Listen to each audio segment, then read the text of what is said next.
देखेंगे पाकिस्तान की उस हरकत की जिसने पाकिस्तान की पोल एक बार फिर से खोल दी है और ये बताया है कि कैसे पाकिस्तान निहत्थे लोगों को मार रहा है, कैसे उनकी जान ले रहा है। दरअसल देखिए, पाकिस्तान के कब्जे वाले कश्मीर यानी कि पीओके से जो तस्वीरें सामने आ रही है वो पाकिस्तान की हकीकत को दुनिया के सामने उजागर कर रही है। रावलकोट और आसपास के इलाकों में महंगाई और बिजली संकट, महंगे आटे चावल, बुनियादी अधिकारों की मांग को लेकर हजारों लोग इस वक्त सड़कों पर उतरे हुए थे। बताया यह जा रहा है कि 60 से 70 हजार प्रदर्शनकारी शांतिपूर्ण तरीके से अपना विरोध दर्ज करा रहे थे, लेकिन हालात उस वक्त भयावह हो गए जब पाकिस्तानी सुरक्षा बलों ने भीड़ पर कार्रवाई शुरू कर दी और आरोप है कि बिना पर्याप्त चेतावनी के प्रदर्शनकारियों पर गोलियां तक चला दी गई, जिसमें बड़ी संख्या में लोग हताहत हुए। स्थानीय दावों के मुताबिक मृतकों का आंकड़ा 150 के पार पहुंच गया है, जबकि 500 से ज्यादा लोग घायल बताए जा रहे हैं। रावलकोट में ही दर्जनों लोगों की मौत की खबर है और इस घटना के बाद पाकिस्तान की सेना और उसके शीर्ष नेतृत्व आसिम मुनीर पर गंभीर सवाल उठने लगे हैं। सेना पर निर्दोष लोगों का नरसंहार करने का आरोप लग रहे हैं। आलोचकों का आरोप है कि जनता की आवाज सुनने के बजाय उसे ताकत के दम पर दबाने की कोशिश की जा रही है। पहले से ही बलूचिस्तान और खैबर पख्तूनख्वा में असंतोष और विद्रोह की जो गतिविधियां हैं वो लगातार देखने को मिल रही है, जो पाकिस्तान सरकार के लिए बहुत बड़ी चुनौती भी बनी हुई है। अब पीओके में भी व्यापक विरोध ने इस संकट को और भी ज्यादा गहरा कर दिया है। हालांकि इन दावों और हताहतों की संख्या की स्वतंत्र पुष्टि सीमित है, लेकिन विरोध प्रदर्शनों और सुरक्षा बलों की कार्रवाई को लेकर तनाव लगातार बढ़ता हुआ दिखाई दे रहा है। पाकिस्तान के भीतर बढ़ते असंतोष, आर्थिक संकट और अलग अलग क्षेत्रों में विद्रोह की आवाजें ये संकेत दे रही हैं कि इस्लामाबाद के सामने आंतरिक स्थिरता बनाए रखना एक बड़ी चुनौती बनता जा रहा है। और यही वजह है कि दिनों दिन पाकिस्तान के अलग अलग प्रांतों में हालात बिगड़ रहे हैं, चिंताजनक है। सवाल यही कि आखिर पाकिस्तान की सरकार, पाकिस्तान की सेना इतनी ज्यादा कायरतापूर्ण आखिर कैसे हो सकती है? आखिर क्यों बेकसूर लोगों की जान ली जा रही है? हमारे साथ डिफेंस एक्सपर्ट टीपी त्यागी सर जुड़ चुके हैं। बहुत स्वागत है सर आपका इंडिया न्यूज पर। सर, कल भी हमने चर्चा की थी पीओके पर ही और आज एक बार फिर से, क्योंकि वहां की स्थिति दिनों दिन बदहाल होती हुई नजर आ रही है। पीओके में एक बार फिर से आम लोगों को निशाना बनाया गया है। सोचिए कि 16 प्रदर्शनकारियों की जान ले ली गई है। देखिए, पाकिस्तान से और कुछ एक्सपेक्ट नहीं किया जा सकता। ये कोई पहला केस नहीं है। इन्होंने पैलेस्टीनियंस को मारा जॉर्डन में जाके, इन्होंने बांग्लादेशियों को मारा ईस्ट पाकिस्तान में जाके, इन्होंने अफगानियों को मारा, तालिबान वाले अफगानियों को अफगानिस्तान में जाके, इन्होंने बलूचों को मारा बलूचिस्तान में जाके, खैबर पख्तूनख्वा में मारा, कश्मीरियों को मारा, और जो चाइना के अंदर उइगर मुसलमानों को मारा जा रहा है उसमें इन्होंने चुप्पी साधी, यानी कि उसमें भी ये कॉम्प्लिसिट हैं। इनका ये कहना कि ये मुसलमान ब्रदरहुड के लिए काम करते हैं या उमा के लिए काम करते हैं, सब गलत है। इस देश का चरित्र ही खराब है शुरू से लेके आज तक।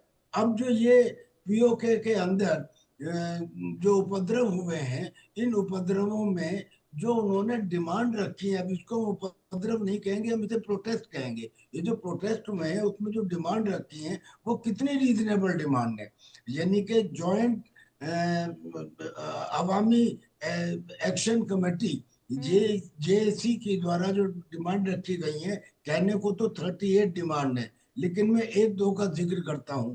जैसे उन्होंने कहा कि भाई इसमें आपने 12 असेंबली सीट रखी हैं रिफ्यूजियों के लिए, पर वो रिफ्यूजी तो पीओके में रहते नहीं, और जो वहां रहते नहीं उनके लिए सीट क्यों रिजर्व है? लिया जाए, ये डिमांड बिल्कुल रीजनेबल है। उन्होंने कहा आटा का जो रेट आप गिलगित बाल्टिस्तान में दे रहे हैं वही रेट हमें दे दें। अब इस डिमांड के अंदर 1% भी, ये बताइए कहाँ गलती है कि भाई जब हमारे यहाँ आप इंफ्रास्ट्रक्चर आपने डेवलप नहीं किया, आपने हमारा एक्सप्लॉइटेशन किया। कम से कम आटा तो हमें उसी रेट पे दे दें जो आप अपने और ऐसे गिलगित में जरा ये बाल्टिस्तान में। समझाइए सर कि आखिर ऐसी क्या आपत्ति है सरकार पर, आखिर ऐसी क्या स्थिति है सरकार के अंदर कि एक मामूली सी चीजें जो मांग हो रही हैं महंगाई को लेकर, बिजली की दरें कम होनी चाहिए, आटा सस्ता होना चाहिए, आर्थिक स्थिति जो बदहाल है उसे लेकर सख्त कदम उठाने की जरूरत है। अगर ये मांग हो रही है तो उससे आखिर दबाने की कोशिश क्यों? आखिर क्या समझ पा रहे हैं, क्या इतनी आर्थिक स्थिति सरकार की खराब है पाकिस्तान के अंदर? नहीं, अब सवाल ये है कि 60 या 70 हजार लोग हाँ, अगर सड़कों पर आ जाते हैं तो क्या ये मामूली बात है? और क्या बिल्कुल। वहां के लोगों को दबाया जा सकता है जो ये कह रहे हैं कि नीलम और झेलम के ऊपर हाइड्रो इलेक्ट्रिक प्रोजेक्ट बने, उसमें जमीन हमारी, मेहनत हमारी, काम हमने किया, और जो बिजली बने वो बिजली हमें सब्सिडाइज रेट पे ना मिले, तो फिर हम उपद्रव नहीं करेंगे या हम उसके लिए डिमांड नहीं करेंगे तो क्या करें? जब आदमी की कमर और दीवार के बीच में जगह नहीं रहती तो वो रिटेलिएट करता है। ये स्थिति पीओके के लोगों की हो चुकी है। और उस स्थिति को बजाय इसके कि वहां से जैसे जॉइंट एक्शन कमेटी है, अवामी एक्शन कमेटी है, इसे बुला के बैठ के बातचीत करते, उन्होंने तो उसको टेररिस्ट ऑर्गेनाइजेशन डिक्लेयर कर दिया और उसके खिलाफ एक्शन ले रहे हैं और लोगों के ऊपर गोली चला रहे हैं। और एक दो नहीं, अब जैसे आप ही ने बताया, अभी तक तो शायद ये जानकारी थी कि 50-60 लोग मारे गए हैं, 150 से ज्यादा लोग मारे गए हैं। और जी, अगर एक आदमी मरता है तो कम से कम 3 गुना उस इंजर्ड भी होते हैं, और जो इंजर्ड होते हैं वो भी गंभीर सीरियसली इंजर्ड होते हैं। गोली का जो इंजरी है वो ज्यादातर फेटल हो जाती है। आप कल्पना कीजिए कि करीब करीब 1 हजार तक पहुंचने वाले इस कैजुअलिटी रेट को ये पाकिस्तान कैसे इसका जवाब देगा? शायद यही कारण है कि ब्रिटेन के अंदर 40 से 50 मेंबर ऑफ पार्लियामेंट ने इस बात की मदम्मत की है कि ये ऐसा नहीं होना चाहिए। अब होना चाहिए को तो छोड़िए,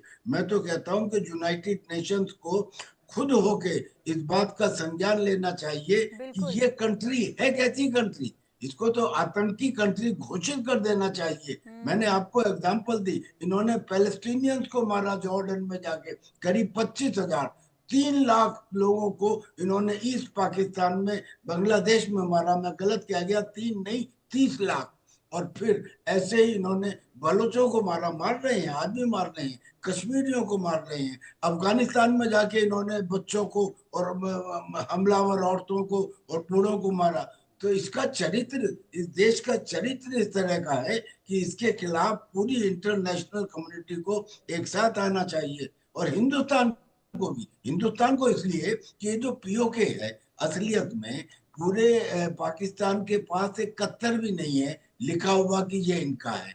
ये तो बिल्कुल। महाराजा हरि सिंह ने हमको दिया था, हम में विलय हुआ था, उनके पास से चला गया, अब वो उन्होंने ले लिया। अब उसमें जो लोग हैं, जब पीओके हमारा है तो वहां के लोग भी हमारे हैं। और बिल्कुल। अगर हमारे लोग में उनमें से वो 150 लोगों को मार देते हैं तो हम चुप कैसे बैठ सकते हैं? हाँ, और उनके लोग तो बार बार इस बात का जिक्र कर रहे हैं कि आर पार तोड़ दो, कारगिल गेट खोल दो। वो खुद होके हिंदुस्तान से मिलना चाह रहे हैं और वो खुद इस बात को कह रहे हैं कि ये जो दहशत गर्दी है इसके पीछे वर्दी है। यानी कि जो एक्सप्लॉइटेशन उनका हुआ है, वहां पे जो इंफ्रास्ट्रक्चर बनना चाहिए था वो नहीं बना है। यही तो उनकी उन 38 डिमांडों के अंदर इंक्लूड है।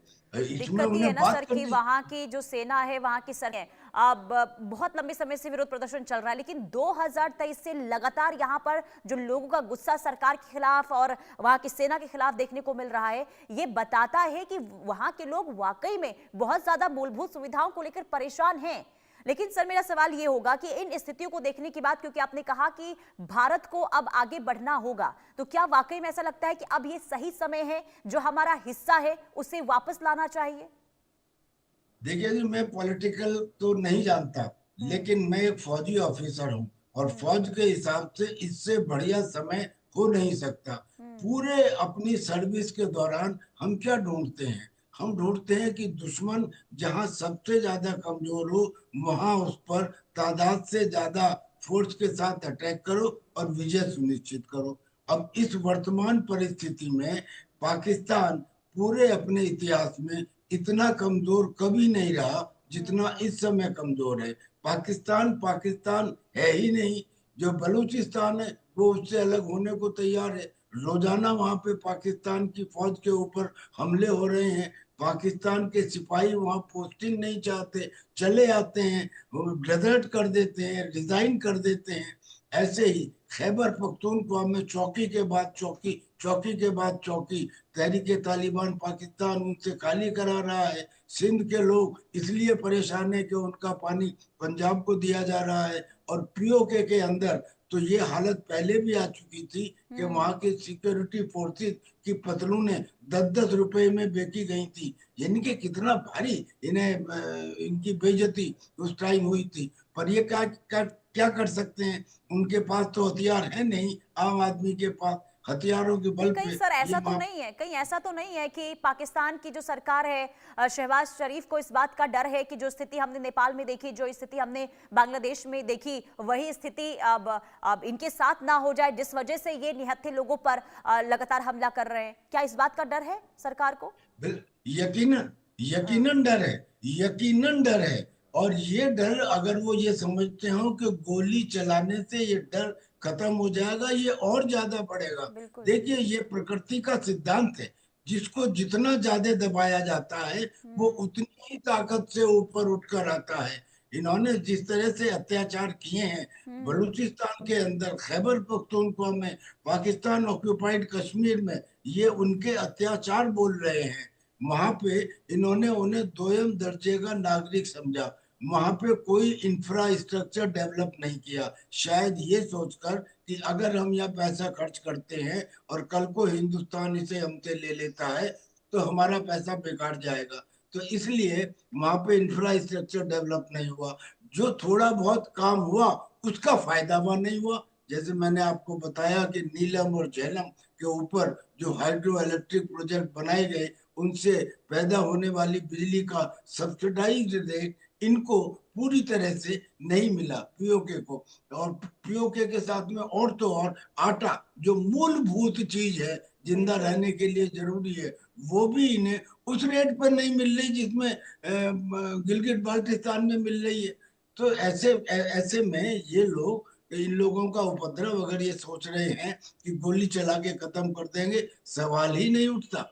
इस बात का सवाल ही नहीं उठता। ये तो और ज्यादा बढ़ेंगे। और मैं तो कहता हूँ कि हिंदुस्तान को इस मामले में सपोर्ट करनी चाहिए। फिलहाल तो ये सपोर्ट है कि हमने कह भी दिया है कि ये हमारे आदमी है, हम इस किस्म का इनके ऊपर जो एक्शन है उसकी मदम्मत करते हैं, उसका विरोध करते हैं, उसकी निंदा करते हैं। और समय आने पे हमारे जो chief of the army staff है, जब वो नॉर्दर्न कमांड के हेड थे, तब उन्होंने कह दिया था कि हम तो पीओके को लेने के लिए तैयार हैं, सरकार हमको कह दे, वी आर ऑल रेडी।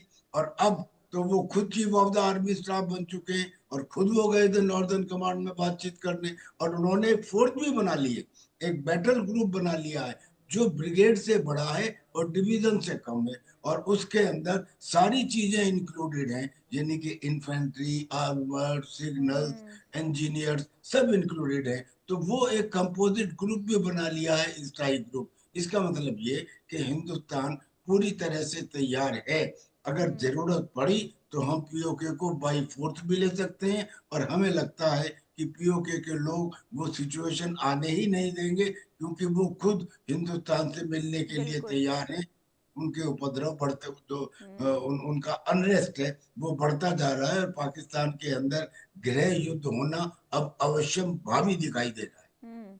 बिल्कुल। और सर, क्योंकि इस वक्त ये साफ तौर पर देखने को मिल रहा है कि पाकिस्तान के अंदर सरकार का जो प्रभाव है कहीं ना कहीं कम हो गया है और सेना पूरी स्थिति को यहाँ पर देख रही है। पूरा जो कह सकते हैं कि पूरी देश की कमान जो है वहाँ की सेना के हाथों में। क्या एक बड़ी वजह ये भी हो सकती है कि अलग अलग जगहों से इस वक्त स्थिति इतनी बदहाल हो गई कि लोगों को सड़कों पर आना पड़ा है? क्या एक बड़ी वजह ये भी हो सकती है? बिल्कुल सही बात है। अब ये जो मुनीर साहब हैं, जनरल मुनीर, जिन्होंने अपने आप को फील्ड मार्शल बना लिया, ये अपने आप को ताकतवर कहते रहे, लेकिन असलियत ये है कि जो पाकिस्तान की आवाम है वो इनसे नाराज है किस मूलभूत पे, और वो ऐसी नाराजगी है जो दूर नहीं हो सकती। इन्होंने कहा कि आपको क्या जरूरत थी बोर्ड ऑफ पीस में शामिल होने की। बोर्ड ऑफ पीस में शामिल होने का मतलब ये है कि ये इजराइल के टुकड़ों के ऊपर जो वहां पे पैलेस्टीनियन है, जो हमास है, उसको डिसआर्म करने में या उसे कंट्रोल करने में मदद करेंगे। इनको क्या जरूरत थी अमेरिका के साथ में मिलके और ईरान के खिलाफ एक्शन लेने में। इन्होंने तो यहाँ तक कह दिया कि अगर कल को युद्ध हुआ तो हम ईरान के खिलाफ लड़ेंगे और सऊदी अमेरिका के साथ लड़ेंगे। यानी कि जो मुस्लिम कम्युनिटी है उसके खिलाफ ये लड़ेंगे, तो इनकी आवाम इनसे खुश कैसे रहेगी। तो अब ये ऐसी स्थिति हो गई है पाकिस्तान में कि आज ये पीओके में है, यहाँ अगर पीओके में ये दबाएंगे तो कल को बलूचिस्तान में उठेगा, वहां दबाएंगे खैबर पख्तूनख्वा में उठेगा, वहां दबाएंगे सिंध में उठेगा। यानी कि कोई भी तो वर्ग ऐसा नहीं बचा है पाकिस्तान के अंदर, अलावा थोड़ा बहुत पंजाब को छोड़ के, जहाँ पे लोग इनसे खुश हों, इनकी पॉलिसीज से नाराज हैं, इनके जिस तरह से दबाया जाता है लोगों को उससे नाराज हैं। और माइनॉरिटी तो है ही है नाराज। वो तो आप समझ सकती हैं कि एक जमाने में 47 में 23% माइनॉरिटीज हुआ करती थी पाकिस्तान में, आज वो 3% से भी कम रह गई हैं। कहीं ऐसा तो नहीं कि वो हवा में खत्म हो गई, उनको मार दिया गया है या उनको कन्वर्ट करा लिया गया है। तो माइनॉरिटीज इनसे खुश नहीं है, इनसे शिया मुसलमान खुश नहीं है। इसमें जो ये सुन्नी मुसलमान है, इसके अलावा जितने भी वहां पे है, चाहे शिया हो चाहे अहमदी हो, वो भी खुश नहीं है, उनके खिलाफ भी एक्शन लेते रहते हैं। तो पाकिस्तान के अंदर बहुत बुरी हालत है। और एक किस्म बिल्कुल, से ये यानी ऐसा यानी सर ये सीधे तौर पर देखने को मिल रहा है कि एक दबाव बनाने की कोशिश आम लोगों पर होती है ताकि लोग सरकार के खिलाफ और सेना के खिलाफ आवाज ना उठा सके। और देखिए हैरानी इस बात को लेकर होती है सर कि ये वही पाकिस्तान है जो ईरान और अमेरिका के बीच में शांति स्थापित करने की कोशिश कर रहा है, लेकिन उसके घर के अंदर ही अशांति फैली हुई है, उस पर नजर नहीं है और लोगों को ही यहां पर मारने का काम किया जा रहा है। बहुत शुक्रिया सर इंडिया न्यूज से जुड़ने के लिए और महत्वपूर्ण जानकारी देने के लिए।